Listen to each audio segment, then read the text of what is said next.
बीते दिन मतदान हुआ, लेकिन मतदान में जिस तरीके से कम वोट प्रतिशत सामने आया, उसके मायने दरअसल क्या निकाले जा रहे हैं वो ये समझिए। पिछले 3 चुनावों की बात करें तो पिछले 3 चुनावों के मुकाबले ये कम वोटिंग परसेंट रहा।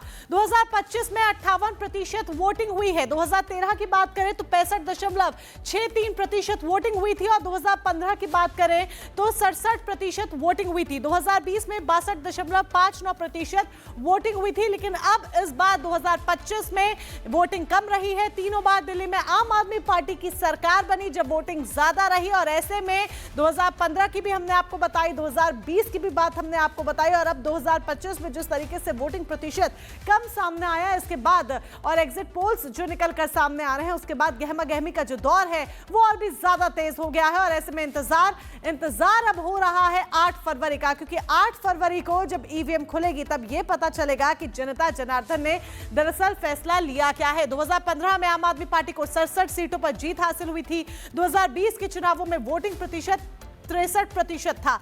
2020 में आम आदमी पार्टी का वोट प्रतिशत 53.57% रहा। वोट प्रतिशत घटा तो आम आदमी पार्टी को 62 सीटें ही मिली थी। इस बार भी आम आदमी पार्टी का वोटिंग प्रतिशत कम अगर हुआ है तो वोटिंग प्रतिशत कम होने का मतलब सीधे है आम आदमी पार्टी को खतरा, यानी कि आम आदमी पार्टी के लिए खतरा यहां पर बना हुआ है। लेकिन असल तस्वीर किस तरह की होगी ये 8 फरवरी को पता चलेगा।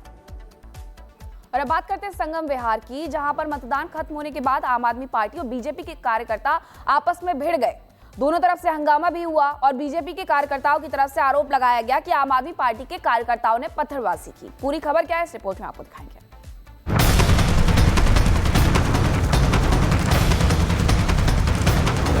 संगम विहार में हंगामा,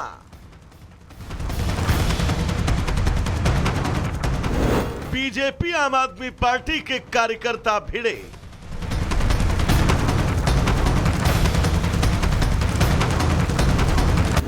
बीजेपी दफ्तर पर फेंके गए पत्थर। दिल्ली के संगम विहार में मतदान खत्म होने के बाद जमकर बवाल हुआ। आम आदमी पार्टी के कार्यकर्ता और बीजेपी के कार्यकर्ता आपस में भिड़ गए।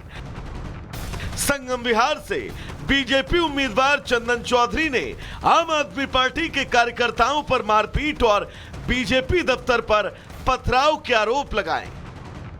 लोकसभा के प्रभारी हैं, वो आते हैं, कह रहे चंदन जी आप यहीं रुकिए, मेरे ऊपर हमला हो गया और 5-6 बच्चों पर भी हमला हो गया, सारे घायल हैं। उसके बाद उनसे मैंने पूछा हुआ क्या, तो दिनेश मोहनिया बुलेट से आया, उतरा और हम सबको गाली गलौज शुरू कर दिया। आपके दफ्तर के बाहर? जी, हमारे दफ्तर के बाहर गाली गलौज शुरू कर दिया कि तुम जितने चंदन चौधरी के गुर्गे हो जान से हाथ धो बैठोगे। बीजेपी दफ्तर के बाहर हंगामे के कुछ वीडियो भी सामने आए हैं। उस वीडियो में लोगों के हाथ में पत्थर साफ तौर पर देखे जा रहे हैं। बीजेपी की तरफ से जो लेकिन शिकायत दी गई है, 2 अलग अलग शिकायत देने की बात की जा रही है, जिसमें एक दिन में जो बीजेपी के उम्मीदवार हैं उनकी पत्नी के साथ बदसलूकी करने के आरोप आम आदमी पार्टी के जो मोहनिया हैं उनके ऊपर लगे। साथ ही शाम को जो झगड़ा हुआ उसमें खुद आम आदमी पार्टी के जो मोहनिया है वो बीजेपी दफ्तर के बाहर मौजूद थे। क्या उन्होंने भीड़ को उकसाया? तमाम ऐसे सवाल है जो कि जांच का विषय बने हुए हैं। संगम विहार सीट पर आम आदमी पार्टी का कब्जा है, वहीं बीजेपी ने भी इस सीट पर जबरदस्त दावेदारी ठोकी है। आम आदमी पार्टी का इलाके में दबदबा है, लेकिन बीजेपी की तरफ रुझान को देखते हुए आम आदमी पार्टी के कार्यकर्ताओं की नाराजगी पथराव में बदल गई। दोनों ही पक्ष एक दूसरे पर मारपीट का आरोप लगा रहे हैं। मौके पर पुलिस भी पहुंची। पुलिस का कहना है कि लिखित शिकायत मिलने के बाद कार्रवाई की जाएगी। Bureau report, Republic Bharat. तो दिल्ली विधानसभा चुनाव से जुड़ी हर एक तस्वीर आपने रिपब्लिक भारत पर देखी। किस तरीके से मतदाताओं में उत्साह है, उनका जोश आई है, वो हमने आपको दिखाया। हमने आपको ये भी दिखाया कि पोलिंग बूथ्स पर किस तरह की सिचुएशन रही, कहां पर झगड़ा हुआ, कहां पर क्या कुछ हुआ, हर एक खबर हमने आपको सबसे पहले दिखाई। लेकिन अब अब हम आपको एक ऐसी तस्वीर दिखाने जा रहे हैं जो कि एक अच्छी तस्वीर है। दरअसल यहाँ पर पाकिस्तान से आए हिंदू शरणार्थियों ने भी पहली बार अपने मताधिकार का इस्तेमाल किया है। उन्होंने जब अपने मताधिकार का इस्तेमाल किया तो उनमें भी उत्साह देखा गया, जोश देखा गया। शरणार्थियों ने यहाँ पर वोटिंग की है। दिल्ली की 70 विधानसभा सीटों पर बुधवार को हुए मतदान में पाकिस्तान के हिंदू शरणार्थियों ने पहले बार वोटिंग की है। पाकिस्तान से 186 हिंदू शरणार्थियों को नागरिकता संशोधन अधिनियम के तहत भारतीय नागरिकता मिली और नागरिकता मिलने के बाद उन्होंने पहली बार अपने लोकतांत्रिक अधिकारों का इस्तेमाल किया है। जिसके बाद की ये तस्वीर वाकई में खूबसूरत है कि किस तरीके से लोकतांत्रिक देश में उन्होंने अपने लोकतांत्रिक अधिकार का इस्तेमाल किया और पहली बार उन्होंने अपने इस लोकतांत्रिक अधिकार का इस्तेमाल किया है। और उसके बाद की ये तस्वीर, उनके चेहरे पर उत्साह, उनके चेहरे पर जोश, क्योंकि उन्होंने वोटिंग की, अपने लिए चुना कि कौन उनका प्रतिनिधित्व होगा।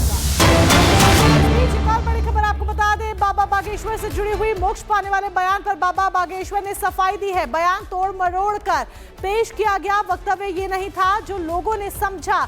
बाबा बागेश्वर का कहना है, तो बड़ी जानकारी आप तक यहां पर पहुंचा दें। आपको याद होगा बाबा बागेश्वर ने बयान दिया था मोक्ष को लेकर कि जिन लोगों की मृत्यु हुई है भगदड़ में, जो पूरा घटनाक्रम सामने आया था, वो उन्हें मोक्ष मिला है। लेकिन उनका ये कहना है कि बयान जो मैंने दिया वो दरअसल यहां पर तोड़ मरोड़ कर पेश किया गया है। इस पर सफाई दी है पंडित धीरेन्द्र कृष्ण शास्त्री ने। मोक्ष वाले कुंभ वाले बयान को निश्चित रूप से उल्टे रूप से उन्होंने सबने उसको लिया है। हमने हमारे पूरे बयान को नहीं सुना है। हमें बहुत दुख है। उस वक्त भी हमने पूरी उस वीडियो में बोला, हृदय में बहुत पीड़ा है, हमको बहुत ज्यादा दुख है और बहुत ज्यादा आत्मीय कष्ट है। हमारा मंतव्य बिल्कुल भी ये नहीं था जो लोगों ने उसको समझा है। हमारे बयान को पूरा सुना जाए। जिस बयान पर ये बवाल मचाया जा रहा है, इस बात को आप लोग हमारे बयान को इंटरव्यू में वहाँ पर जो संत सम्मेलन हुआ था उसमें सुन ले।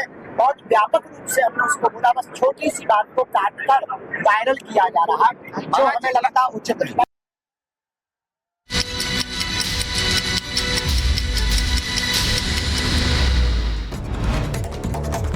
2 मिनट में भारत का रुख करते हैं दिल्ली के संगम विहार में चुनाव खत्म होने के बाद बवाल, आम आदमी पार्टी और बीजेपी कार्यकर्ताओं के बीच जमकर हुई भिड़ंत। बीजेपी दफ्तर के बाहर हंगामे के वीडियो सामने आए हैं। हंगामे के बाद भारी संख्या में पुलिस बल की तैनाती देखी गई। बीजेपी उम्मीदवार चंदन चौधरी के दफ्तर पर पथराव का आरोप। आम आदमी पार्टी एमएलए दिनेश मुखनिया पर मारपीट का लगा आरोप। उत्तर प्रदेश के बागपत में दबंगों ने युवक पर जानलेवा हमला किया। हाईवे किनारे लाठी डंडों से पीट पीट कर किया अधमरा। वीडियो सामने आने के बाद जांच में जुटी पुलिस। मुजफ्फरनगर में पुलिस और बदमाशों के बीच मुठभेड़। जवाबी कार्रवाई में बदमाश के पैर में लगी गोली। बदमाश दीपक पर लूट, हत्या और चोरी के कई केस हैं दर्ज।